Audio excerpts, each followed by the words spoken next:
Bienvenue sur ma chaîne. Regardez cette vidéo jusqu'à la fin et donnez-moi vos avis en commentaire. N'oubliez pas de vous abonner à ma chaîne, ça coûte que 0 francs. Alors c'est parti. Il y a eu un mouvement d'avion militaire le jeudi dernier à Lomé. Il y a eu beaucoup de supputations.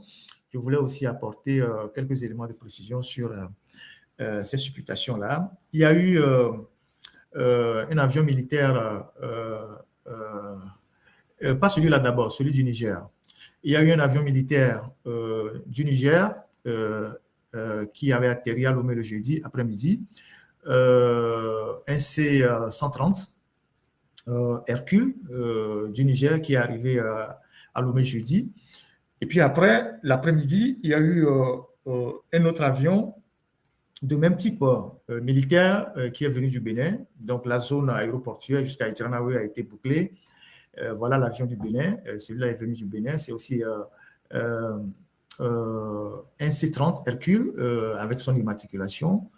C'est un avion militaire béninois qui est arrivé à Lomé. Et ces aéronefs-là, une fois sur le territoire togolais, ça avait suscité tellement de supputations, d'interprétations. En fait, il n'en est rien. Certains ont même dit que c'est Tigri qu'on est venu livrer du Niger. Non, il n'en est absolument rien. En fait, vous savez que le général Moudi, bon, on a tracé ces avions-là, le général Moudi, qui est le ministre de la Défense au Niger, avait accusé le Bénin d'avoir bloqué du matériel militaire au port de Cotonou. Et les Béninois ont répondu en disant le matériel militaire est effectivement là depuis des semaines, des mois, mais la frontière de Malanville est bloquée et ils ne peuvent pas remettre ce matériel au Niger parce qu'il y a une convention qui réglemente la circulation du matériel militaire. Je pense que c'est la convention AIMTG, comme ça, quelque chose comme ça, qui réglemente le circuit du matériel militaire auquel tous les pays sont soumis ou ont adhéré. Et donc, le Bénin avait la responsabilité de convoyer ce matériel jusqu'à la frontière avec le Niger et le Niger devait reprendre la suite sur le territoire. Mais le Bénin a dit que la frontière de Malanville est fermée et qu'il ne pouvait pas livrer ce matériel.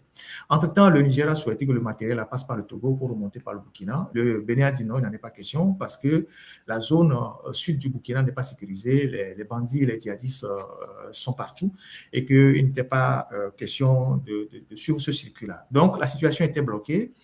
Et le président du Nigeria, donc Tinubu, a joué les médiations et, entre-temps, a ouvert la frontière entre le Bénin et le Nigeria du côté de Segbana. Donc, il y a une voie qui passe qui rentre par un peu plus décalée vers le nord ou le centre, qui rentre par le Nigeria, et du Nigeria, ils peuvent rentrer par le Niger.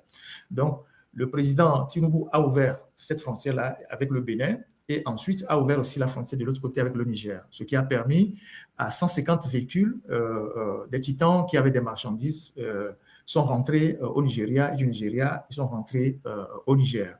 Et donc, il a été convenu que le matériel militaire qui était bloqué au port de Cotonou prenne aussi le même chemin. Le Bénin prend le matériel, le sécurise, ça rentre au Nigeria par cette frontière de Segbana. Le Nigeria assure la sécurité jusqu'à la frontière du Niger et du Niger, les Nigériens prennent la relève.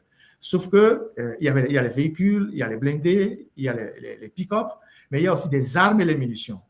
Donc, il n'était pas prudent que les munitions et les armes puissent prendre la route. Les véhicules peuvent prendre la route, donc les véhicules militaires, les blindés, tout ça, peuvent prendre la route, mais les armes militaires, les armes et les munitions ne peuvent pas prendre la route. Donc, il a été convenu que le Niger vienne chercher ces armes-là et ces munitions au Togo, où le Bénin est venu les livrer. C'est pour ça qu'il y a eu cet avion militaire du Niger qui est arrivé le jeudi à Lomé, et par la suite, dans l'après-midi, il y a l'avion militaire béninois Cargo qui est aussi arrivé à l'aéroport de Lomé, où je pense la transaction a été faite et la zone avait été bouclée pour permettre qu'il y ait ces échanges-là. Et je pense que les deux pays sont maintenant quittes sur cette situation d'armes qui était bloquée. Donc, c'est le Nigeria qui a joué la médiation pour que le Bénin puisse transporter ses armes et munitions au Togo et que le Niger vienne les chercher.